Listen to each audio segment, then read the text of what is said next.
And don't forget, we take your calls on the show. Today we look at how the American criminal justice system and how science is revealing serious flaws. We're asking, given all of the failures of the judicial system, should DNA evidence be used in all criminal cases? Now, you can reach us at the numbers at the bottom of your screen. Joining me today to look at the US justice system and where it's going wrong is Jeffrey Blackburn, award-winning trial lawyer, best known for overturning the wrongful convictions of 38 residents of Tulia, Texas. He's currently serving as the chief counsel for the Innocent Project in Texas. He was also the chief counsel for James Lee Woodward. Here in Washington, D.C., I'm joined by Michael Austin. He knows wrongful conviction all too well. Austin served 26 years in prison after being cleared in 2001 for a murder he did not commit. Gentlemen, welcome to the show, both of you. Thank you. And Michael, thank you very much for having me. Pleasure, Jeff Blackburn. Well, Michael Austin, I want to start with you and ask you, how have you been able to adjust to this idea of losing 26 years of your life? This is something that James Lee Woodward's obviously going through. Yeah, right one now. of the things I did was, because when I was in prison, one of the things I did was I was in music. When I came home, that's what sustained me. Music, my family, and the community.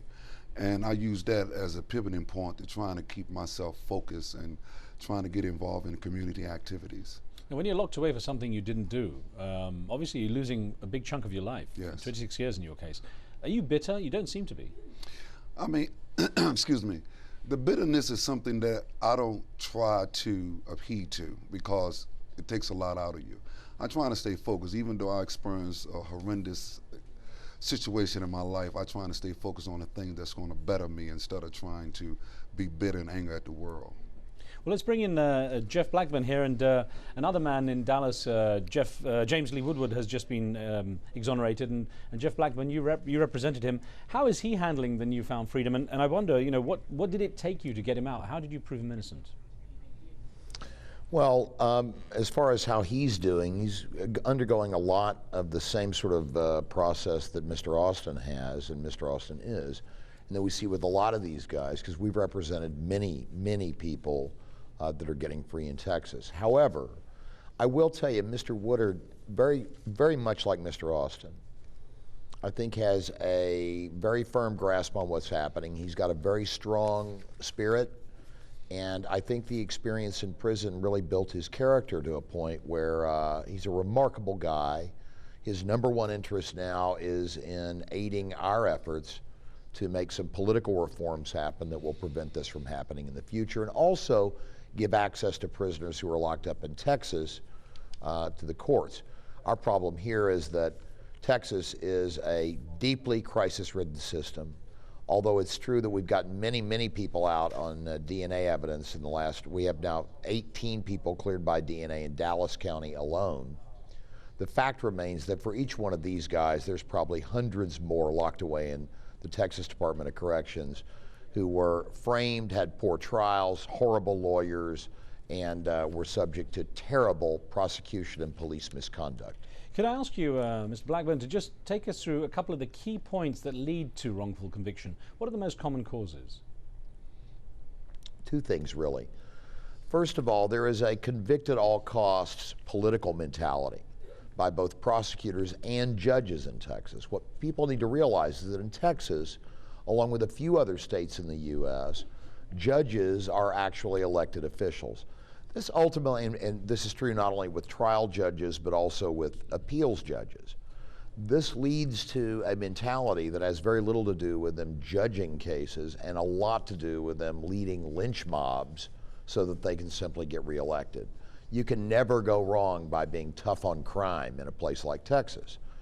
This has caused a real institutional mindset that's quite terrible and that has essentially shut the courthouse door on folks. So number one problem is the politicization of the criminal justice system. Number two, rampant police and prosecution misconduct that is never punished, that we have no legal means of punishing in this state, and that simply goes unchecked. I have to ask you, Mr. Woodward's case. Yeah, I have to ask you, is there a clear pattern? For example, many of the people, and I've looked at the Innocence Project website, many of the cases that you're dealing with involve African Americans, for example.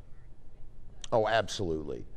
I mean, look, it's really not a complicated process. Okay, it's a lot easier to frame somebody if they're black, if they have a prior criminal record, no matter how minor or petty, and if you can be assured that they're not going to have money with which to pay a real lawyer. These folks were in nearly every case that we've had in Texas, they were given what we call court-appointed lawyers. These are lawyers who, for virtually no money, pretty much did what they were paid to do, which is nothing. Let me ask Michael Austin that, your feelings on the justice system. Did you feel it's essentially racist here in America? Yes, it have to be. I think all we have to do is look at our prison system.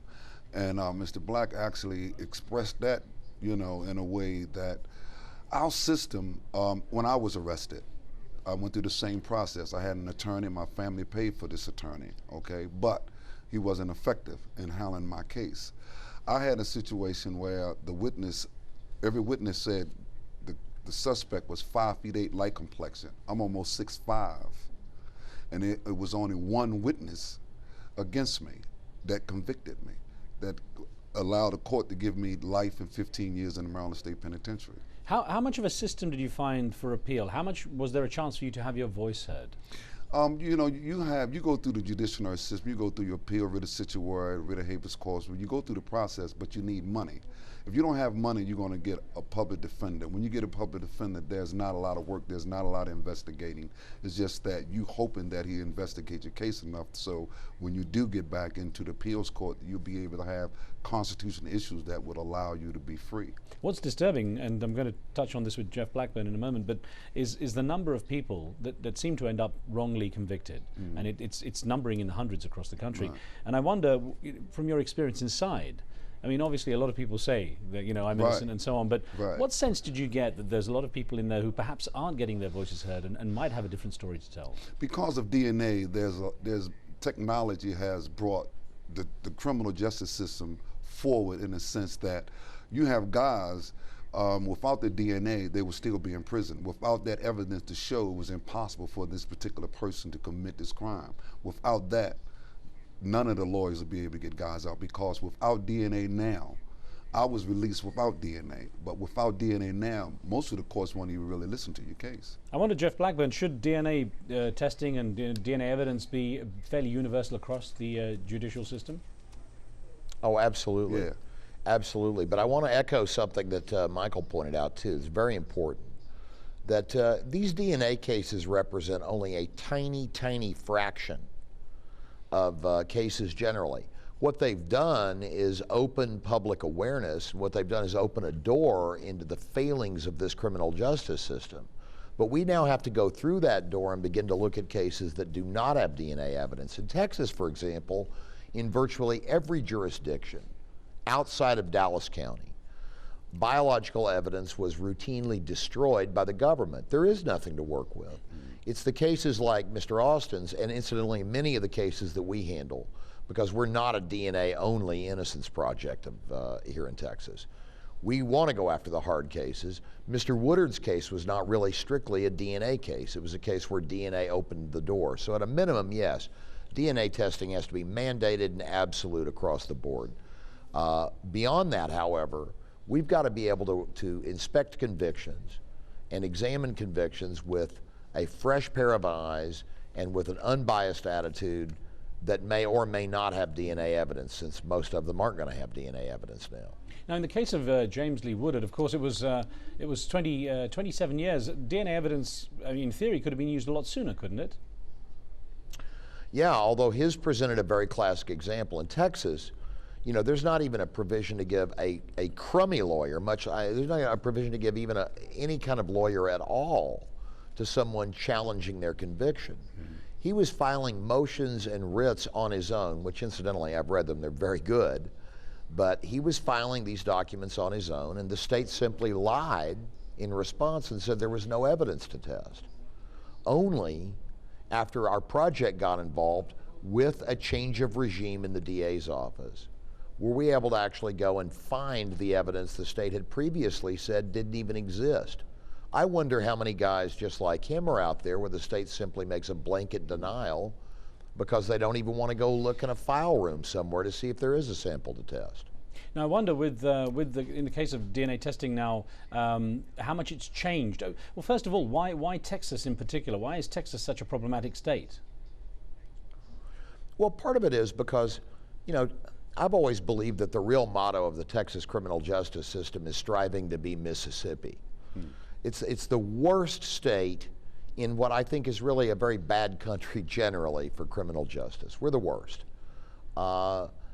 That's number one problem. We have fewer regulations on prosecutors. The system is entirely political from top to bottom, with all the judges being elected, with prosecutors being elected, with, and there's nothing to get you elected more easily than beating up on somebody accused of a crime. I mean, you can never go wrong being tough on crime, and you can easily lose office by being perceived as soft on crime. That's problem number one.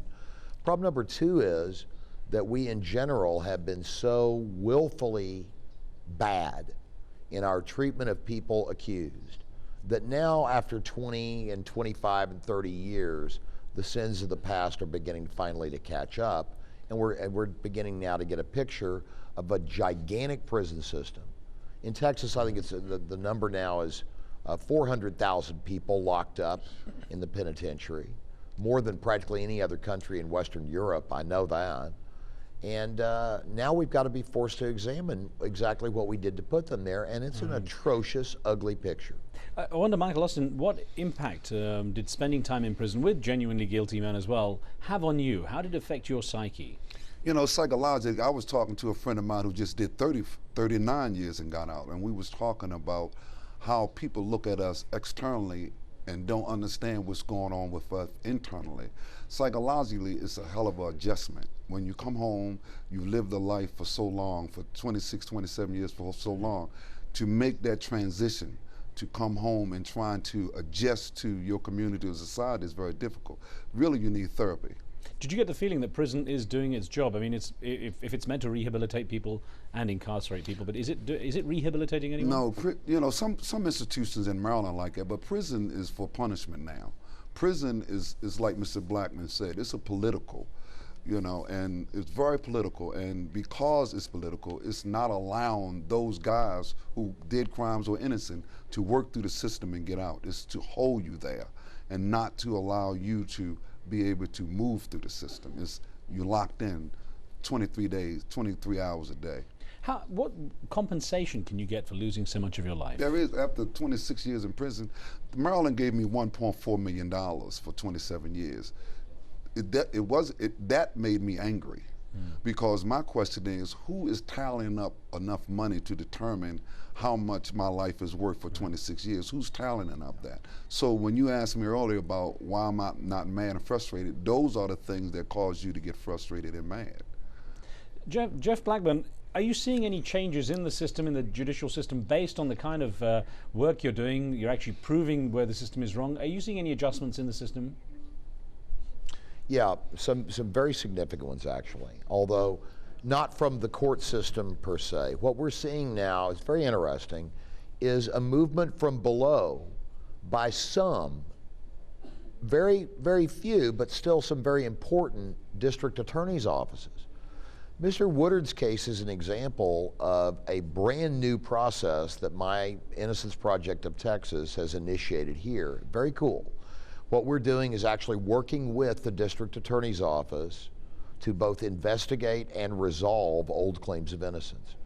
It's a pilot program that we've launched. It obviously works because Mr. Woodard is now a free man. We're going to see this, I think, more and more with a few district attorney's offices in Texas.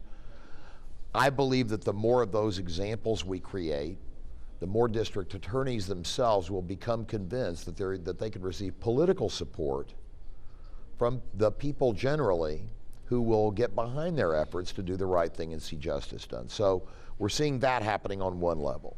On another level, I think that we're definitely seeing a move forward by the legislature to do several things. We're going to have a very important meeting in Austin next week on the floor of the Texas Senate to begin to address these. I think that we may now be right on the verge of creating an Innocence Commission in Texas. Certainly that would be a huge step forward. So there are changes happening, but those changes happen only under the relentless pressure of what for the folks in power must be very embarrassing revelations coming their way because of cases like Mr. Woodard's. I was going to ask you what kind of impact you expect that summit on wrongful convictions taking place. It's on the 8th of May, I gather, in Austin. What kind of real impact that'll have on making the public aware? Well, I think the public is actually way ahead of the authorities on this issue. Everywhere I go in this state, and I travel all over the state, I talk to people from all walks of life who are very supportive of the efforts of the Innocence Project of Texas. They are very behind what we're doing, and they can't believe that the officialdom in Texas is so backward, that nothing has been done to resolve the problem yet. So I think that the people are with us. I think it's the officialdom that's behind. Now, Michael, you know, you've done a great job of staying positive about things, and as you say, you found a lot of release in music and what you achieved while you were in prison.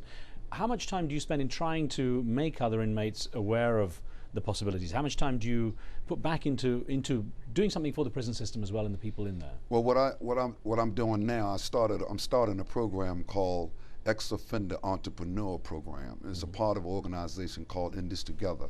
The purpose of this organization is to have guys who are coming out or who are in halfway houses in the state of Maryland or Baltimore City to participate in the program. Hopefully, we'll be able to provide a hot dog vendor machine for them to use around the stadium or downtown, and also give them skills and understanding how the business process works in our society. Now, I presume that there isn't that kind of setup for when they leave to give them any kind of start in life.